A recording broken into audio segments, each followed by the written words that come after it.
Welcome, everyone. We are live here today with Trash Talk Tom and Gary Packwood. And we're here today to talk about Trash or Treasure and spring cleanup. I'm Emma Bowers. I'm the communications specialist for Public Works. And we have Shandy Lamb, the communications manager for the city. And we're going to throw it over to Tom for some intros. Good afternoon, everyone. I'm Trash Talk Tom, the trashiest guy in Meridian. And with me today is Gary Packwood from Republic Services. We're going to be discussing our Trash or Treasure and our spring cleanup event, our Unlimited Trash Week today, and we'll be asking questions from you. We have a few questions that were submitted in advance that we'll be answering first, so that'll give you some time to put those questions down in the comments. All right, Tom. First question is, what is Trash or Treasure? Well, Trash or Treasure is our event that is a diversion event. It takes place the weekend before spring cleanup, and it's a time where people can put out unwanted items that are still in good condition, that are gently used, that they don't need anymore or they don't want, and it gives other people the opportunity to come by, see what trash they've put out, and turn it into a treasure, something that they can use to keep it from going into a landfill. All right, and you mentioned spring cleanup. What is spring cleanup? Spring cleanup, or our Spring Unlimited Trash Week, is our 1 week in the spring where people can put out items that are too large to fit in their carts, items that they have too many of, and actually get those taken care of and serviced. You're not limited to just your trash cart the week of spring cleanup. Your items still must be bagged, bundled, or boxed to be collected, but you're not limited to just what can fit in your trash cart. Where can I find a map if I want to be a treasure hunter? Oh, well, you can just go to meridiancity.org/trash or treasure and click on the treasure map button. All right, so for Trash or Treasure, could I put paint out or cleaner, something like that? Can I put that out in Trash or Treasure? Yes, you can definitely put that out in Trash or Treasure. Maybe back up just a little bit. Yes, you can. Go ahead. You can definitely put paint or cleaners or really just about anything out in Trash or Treasure, but you can't then have that collected as part of spring cleanup. What about if my paint is dry? Dry paint is not considered hazardous. As long as it's completely dry, it can still be collected. And if it's not dry, where should I take it? If it's not dry, you'd want to drop it off at one of the household hazardous waste drop-off locations. There's one at the transfer station, 2130 West Franklin Road here in the city of Meridian. There are also several throughout Ada County in Boise, Eagle, and even at the landfill Friday and Saturdays. Can I put a mattress out during Trash or Treasure? You sure can. And if nobody takes the mattress, can I leave it out for spring cleanup? You can. As long as you've signed up for Trash or Treasure, you'll automatically be put on the list to have bulk item collection at your house. So you really don't have to worry about that. Just have that item out on your normal trash day by 7 a.m. But what if I didn't sign up for Trash or Treasure? Is there a way I can still get that item picked up? Yes, you just have to contact Republic Services at 208-345-1265 and schedule the item or items for bulk item collection. At least 24 hours in advance. We encourage everyone to do it at least a week in advance, but at the very least 24 hours in advance to make sure that they can get a bulk item truck to your house. So what's the last day I can sign up for Trash or Treasure then? The last day would be Friday, and the cutoff time this year is going to be at 2 p.m. just to make sure we can get the list consolidated and get the bulk item list out to Republic Services to make sure everyone who has signed up is scheduled. The next question is for Gary. So Gary, if I have some hedge trimmers or something else like that would be sharp, broken glass, a cactus, anything along those lines, where would I be putting that for this type of event? Yeah, so for this type of event, if you have anything sharp at all, I would try to put that in your cart first. The last thing you want to do is put something sharp in a plastic bag or a box where one of our drivers could get injured picking it up. It does happen periodically, but yeah, I would recommend putting any kind of sharp items that would fit in the cart first. And then if you're going to put it out curbside, something that might be broken glass, try and use a box maybe for that and not put it in a plastic bag. What about old TVs? Can I put out an old box TV or a flat screen? You could put one out for Trash or Treasure. But the old cathode ray or box TVs are considered hazardous waste because of what they have inside them that makes them work. Those you would need to take down to household hazardous waste for proper safe disposal. Thanks. How about a microwave? Can I put a microwave out for these events? Yes, you can. You can put a microwave out. It can be picked up curbside. So what's a Freon item? I've seen that in a couple of posts. What's a Freon item, and what's the difference between a regular microwave and a refrigerator? What's the is there a charge for that? A Freon item is anything that is a refrigerant. So a small air conditioning unit, mini fridge, an actual refrigerator, a freezer, anything that actually makes refrigerant or makes things colder is a Freon-containing item. There is a separate charge for Freon items, which is $57.25 this year. And the only reason we have that additional fee is those items actually have to be certified as evacuated, so someone has to come out and remove the Freon safely from the item to make sure that it's not released into the environment. So the difference between that and, say, a microwave or something is microwaves don't have that refrigerant in them, which makes them substantially safer. Okay. And did you say if there was a charge for that? Yes, Freon appliances, the Freon, the actual charge to certify those is free. Have someone come out and evacuate the Freon is $57.25 this year. Okay. So what about a set of weights? Could I put that out for Trash or Treasure? Absolutely. Yeah, as long as they have to be able to come and pick it up curbside, obviously, but then you'll have to probably store that in your garage, though, for the week of spring cleanup if you're going to throw it away, unless you've got arrangements with your HOAs. Okay. So speaking of HOA, is my HOA going to let me keep things out for the whole week after Trash or Treasure is over? What if my trash day is the Friday after Trash or Treasure? You'll want to talk to your HOA specifically. HOAs throughout the city have different rules and different things they will let you do. So you'll want to talk to your specific HOA to make sure of their requirements for curbside items prior to your trash day. Yeah, so worst case scenario, you just store your items in your garage until your collection day, and then the sweeper truck will come through to pick those items up. What if my recycling collection day doesn't fall during spring cleanup? How do I do unlimited recycling? So the recycling event will run for 2 weeks. So if you're not next week, then you just put those extra items out the following week. But just remind yourself that you need to use the same guidelines, that the cardboard should still be bundled and broken down. Everything should be in a fashion that'll fit in the cart so that the drivers can still pick them up safely as they go through their routes. Thanks. So we have a question come in from Facebook. What is the largest item we can put out? Is there a weight limit for this event?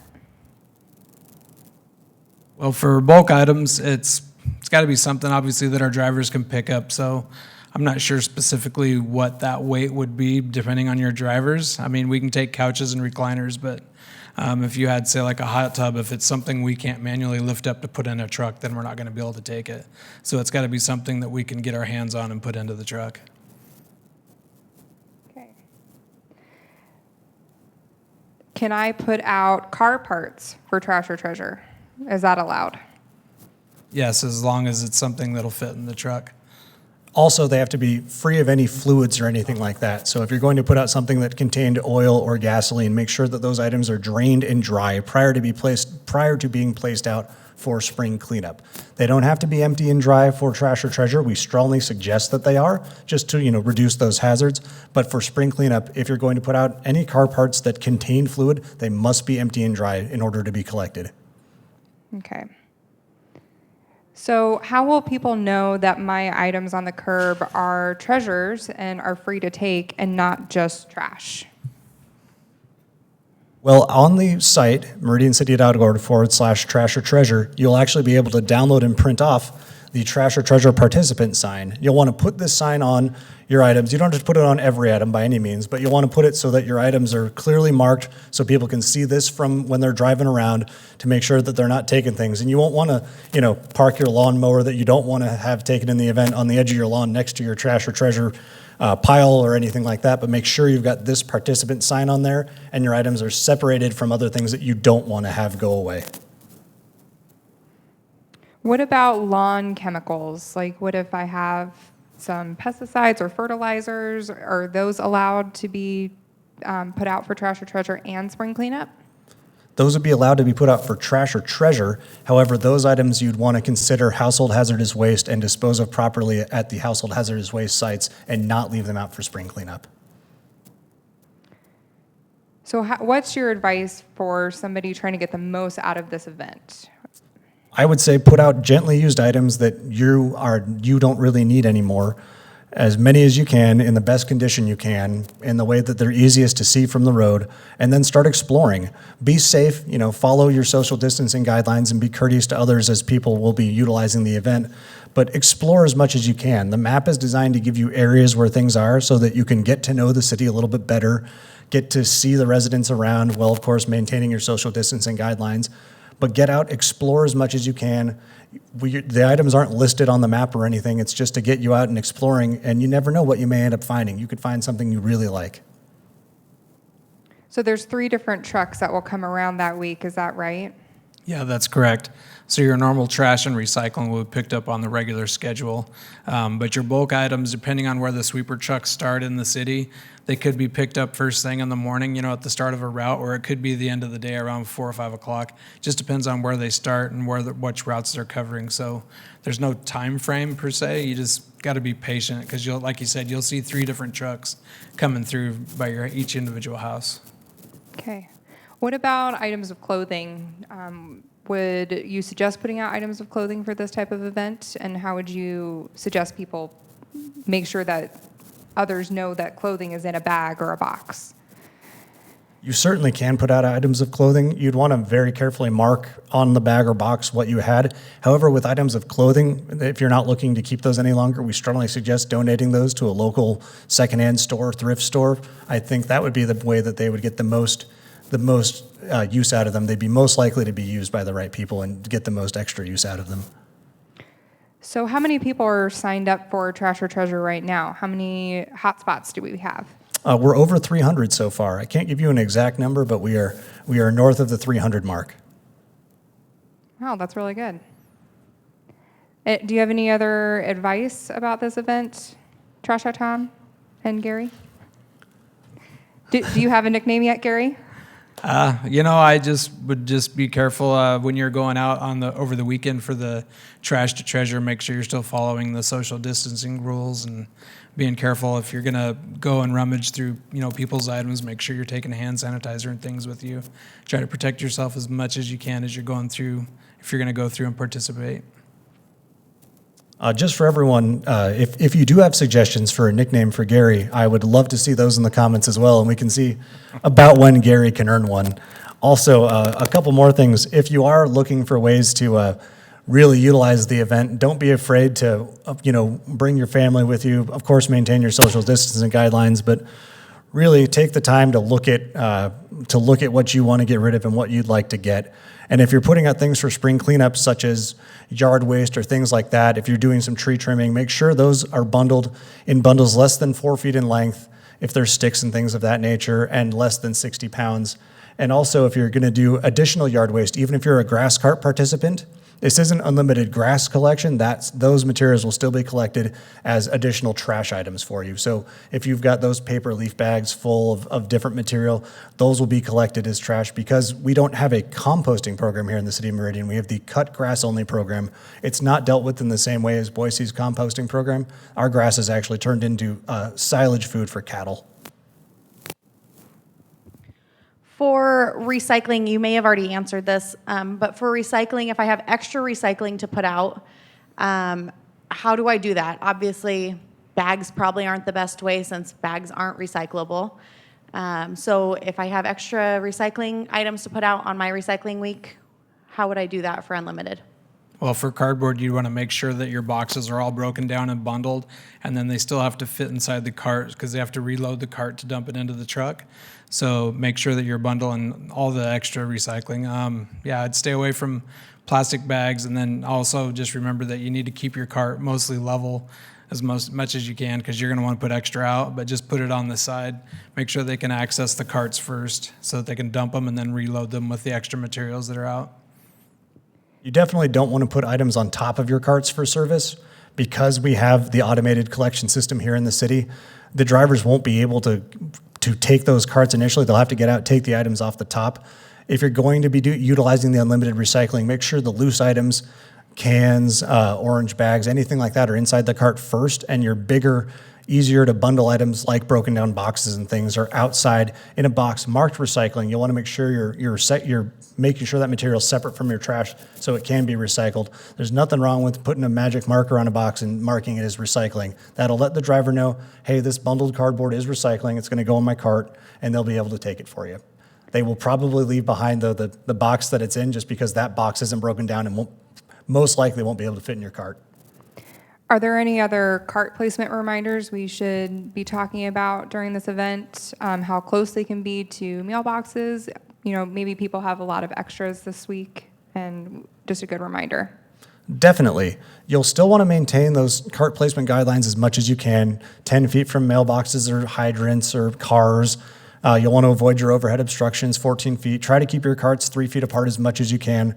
We definitely understand code-wise that during events like this, it's a little bit more difficult as you have more items out. You want to do your best to not block sidewalks, but you want to make sure that the cart can be safely accessed by the truck. So if you have to have your items a little bit further away or your carts slightly closer together during this particular event, that's okay.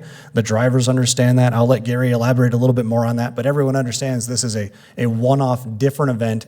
So while the rules are still in force, there's a little bit more leeway in what we can allow to happen. Gary, do you have anything to add to that? Yeah, just to reiterate what you're saying, just make sure you're still following the same cart guidelines. The lids need to be shut and full, and make sure the carts are accessible. Anything extra on the side should be to the side, at least 3 feet away, so that the drivers have the space they need to access those carts and get them dumped, and then go back and reload them.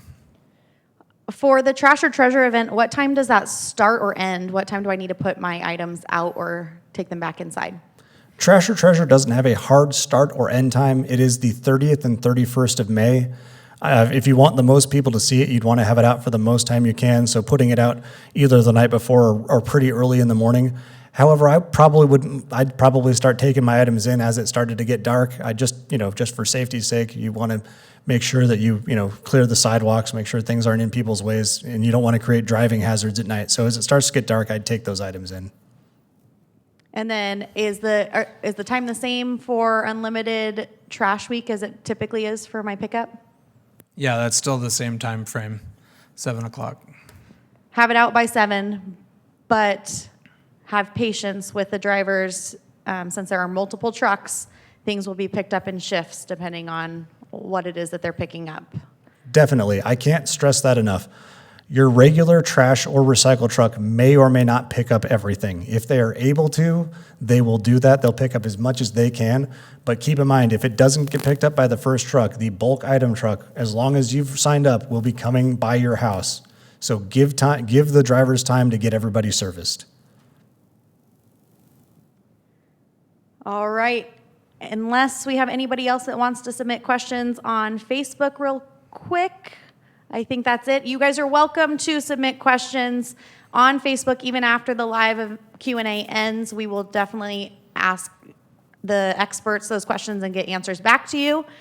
But unless Trash Talk Tom or Gary have any other tidbits to add for these events? I think I'm good, unless there's something we didn't cover. Well, thank you, everyone. This has been Trash Talk Tom, signing off.